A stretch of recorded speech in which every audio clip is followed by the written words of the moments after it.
बिस्मिल्लाहिर्रहमानिर्रहीम अस्सलाम वालेकुम। आज इंडिया के लीडिंग अखबार इंडियन एक्सप्रेस ने जो भांडा फोड़ा है, आपको हकीकत टीवी की वो वीडियोस याद आएंगी जिसके अंदर आपको एक तो थ्रू आउट आपको ब्रीफिंग देते रहे, लेकिन वो दो वीडियोस जो आपकी स्क्रीन पर चल रही हैं जिसके अंदर बताया गया कि इंडिया की एस्टैब्लिशमेंट, उनकी इंटेलिजेंस एजेंसियों, उनकी आर्मी और मोदी के दरमियान सख्त डिवीजन पैदा हो चुकी है।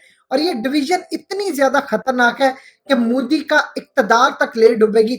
अब जो इंडिया के इंटेलिजेंस एजेंसी ने रिपोर्ट जारी की है, जो कि इंडियन एक्सप्रेस थ्रू के आई है, ये समझ लीजिए कि पूरी तरह क्लियरली आपको इंडिकेट कर रही है कि इंडिया की फौज, उनके अंदर एक तबका डीप स्टेट का वो चाहता है कि मोदी का तख्ता उलट जाए। मज़ीद डिस्कस करने से पहले इस वीडियो को लाइक करें, शेयर करें, हकीकत टीवी 4K को सब्सक्राइब करें और बेल आइकन को जरूर क्लिक करें। अब जरा समझ लीजिए इंडिया की एस्टैब्लिशमेंट चाहती क्या है, वो मोदी का तख्ता किस तरह उलटना चाहती है। क्योंकि एस्टैब्लिशमेंट के अंदर एक तबका पाया जाता है जो मोदी और उनकी फौज से खुश नहीं है। इस रिपोर्ट के अंदर लिखा है कि पीएलए यानी पीपल्स लिबरेशन आर्मी के बारे में इंडिया की इंटेलिजेंस एजेंसी ने उसी वक्त उनकी आर्मी को बता दिया था, मिड अप्रैल के अंदर। और इस तमाम सूरत हाल में चाइना की जो फौजें हैं वो मई के अंदर घुसना शुरू हुई, 5-6 तारीख को। फिर जून के अंदर जाकर बड़े लेवल का काम हुआ और बताया गया कि इंडिया के इंटेलिजेंस एजेंसी ने आर्मी के टॉप ऑफिसर्स को कह दिया कि चाइना की फौजें यहाँ पर आना शुरू हो गई है, वो कंस्ट्रक्शन कर रही है, आर्टिलरी गन्स लेकर आ गई है, व्हीकल्स लेकर आ रही है, यहाँ पर उन्होंने कब्जा करना शुरू कर दिया है। तो जितनी जल्दी हो सकता है फौजों को तैयार करें, मामला सुधारे, नहीं तो वक्त हमारे हाथ से निकल जाएगा। अब आप समझिए, इस रिपोर्ट से पहले सारी दुनिया क्या कह रही थी कि रॉ फेल हो गई, उनकी आईबी फेल हो गई, उनकी इंटेलिजेंस एजेंसियां मुकम्मल तौर पर नाकाम हो गई, वो चाइना को देख ही नहीं सकी, उनको सैटेलाइट से नहीं पता चल सका। अब ये कहते हैं कि हमने आर्मी को रिपोर्ट दे दी। अब आर्मी वाले क्या कहते हैं, हमें तो रिपोर्ट पहुंची ही नहीं।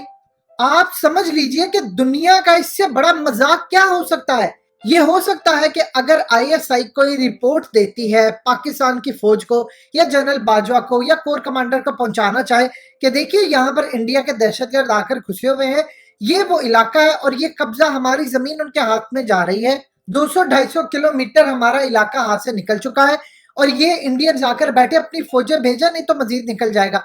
और उसके बाद 20 या 25 दिन के बाद वो कहें जी हमें तो आपकी रिपोर्ट ही नहीं मिली। ये कैसे हो सकता है कि आपकी इंटेलिजेंस, यानी इसका मतलब है कि आपकी इंटेलिजेंस एजेंसी की नाकामी है या आपकी फौज की नाकामी है। अब जरा हकीकत समझ ले हकीकत टीवी से कि असल मसला क्या था। इनके इंटेलिजेंस रिपोर्ट आती है, इनकी आर्मी के अंदर यानी डीप स्टेट के अंदर ऐसा फ्रैक्शन है जिसने आगे चाह ही नहीं कोई काम हो। इसमें दो चीजें आती है, एक तो इंडिया की फौज लड़ना नहीं चाहती थी उस वक्त कोरोना, और दूसरी चीजें आ रही थी, वो डर रहे थे कि इस तमाम सूरत हाल में हम क्या लड़े, क्या जो भी सूरत हालों की बाद में देखी जाएगी। उससे भी ज्यादा जो अहम तरीन मामला यह है कि इंडिया के एस्टैब्लिशमेंट के अंदर, उनकी डीप स्टेट के अंदर ऐसा तबका पाया जाता है जिन्होंने आगे ये मामला पहुंचाया नहीं, वो चाहते ही नहीं थे कि किसी सूरत ऐसा, क्योंकि वो मोदी से निजात हासिल करना चाहते हैं। देखिए वो मोदी से क्यों निजात हासिल करना चाहते हैं, वो चाहते थे कि इंडिया के खिलाफ चाइना इस लेवल पर आ जाए, लद्दाख पर कब्जा हो जाए कि उसके बाद जो इंटरनली प्रॉब्लम्स है, यानी एक तो इंडिया को वो सेकुलर की बजाय हिंदुत्व के अंदर कन्वर्ट करना चाह रहे हैं, दूसरा वो मजहबी इंतहा पसंदी इतनी ज्यादा कर दी है कि मुसलमान तंग है, ईसाई तंग है, आम हिंदू इनसे तंग है। यानी आप यहाँ से अंदाजा कर ले कि आम हिंदू इनसे इतना ज्यादा तंग आ चुका है। देखिए वहां पर इंडिया के अंदर मजहब उस तरह नहीं जिस तरह पाकिस्तान में। इंडिया के अंदर जो मुसलमान रहते हैं वो थ्रू आउट हमेशा से उनके खिलाफ एक कैंपेन 1947 से चलती आ रही है। वो कैंपेन क्या थी, उनको हमेशा से कहा जाता रहा तुम पाकिस्तानी हो, यानी क्रिकेट मैच अगर हो पाकिस्तान और इंडिया का, तो मजाक मजाक में दोस्त चाहे हिंदू ईसाई हो पूछते हैं मुसलमानों से आज तुम किसको सपोर्ट कर रहे हो, पाकिस्तान को या इंडिया को। डेफिनेटली बात है, जिस तरह पाकिस्तान के अंदर रहने वाले हिंदू पाकिस्तान की टीम को सपोर्ट करते हैं, इस तरह इंडिया के अंदर रहने वाले मुसलमान इंडिया को सपोर्ट करते हैं। लेकिन वो हमेशा से उनके खिलाफ एक कैंपेन बनाएगी कि ये मुसलमान जो है ये पाकिस्तानी है। हत्ता कि वहां के मुसलमानों के जो उलमा फॉलोअर्स ये तमाम कहते रहते कि पाकिस्तान की फौज का मुकाबला करने के लिए मुसलमानों को भेजे बॉर्डर पर, हम इनका मुकाबला करेंगे। हिंदुस्तान का मुसलमान पाकिस्तान के साथ नहीं कभी भी आना चाह रहा था, ये बहुत ज्यादा था। ये तो अब इंतहा पसंदी इतनी बड़ी है कि वो चाहते हैं कि एक अलग मुल्क हो जाए। सो इस तमाम सूरत हाल के अंदर सिवाय कश्मीर के बाकी इलाकों के अंदर छोटी मोटी जो बगावत चल रही थी पहले, वो अब बड़ी जो हो चुकी है, वो चीजें डिफरेंट है। अब सूरत हाल ये सामने आई है कि इंडिया के एस्टैब्लिशमेंट के अंदर एक तबका है जो कि वो चाहता है मोदी से निजात हासिल करना। देखिए, ये जो जनरल बिपिन रावत है, इसने 2016 के अंदर कहा मैं आपको ये करके दूंगा, मेरी जो पॉलिसी बनाई गई है वो आप देखिएगा हम पाकिस्तान के साथ करते क्या है।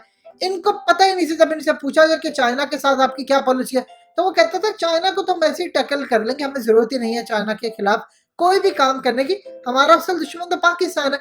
और अब असल में उस एस्टैब्लिशमेंट के तबके ने ये पूरा खेल खेला कि मामला ऊपर तक पहुंचाए नहीं, ना मामला किए, ताकि अगर चाइना के मामला इंडिया के साथ खराब हो तो ये जो मुल्क के अंदर इंतहा पसंदी चल रही है, कभी मुसलमानों के खिलाफ, कभी किसी के खिलाफ, कोई मस्जिद से निकले उसको गवाह कर ले, उसकी माँ बहन के साथ जाकर ज्यादती कर ले, या कोई भी दूसरा काम कर ले, इससे निजात हासिल हो जाए।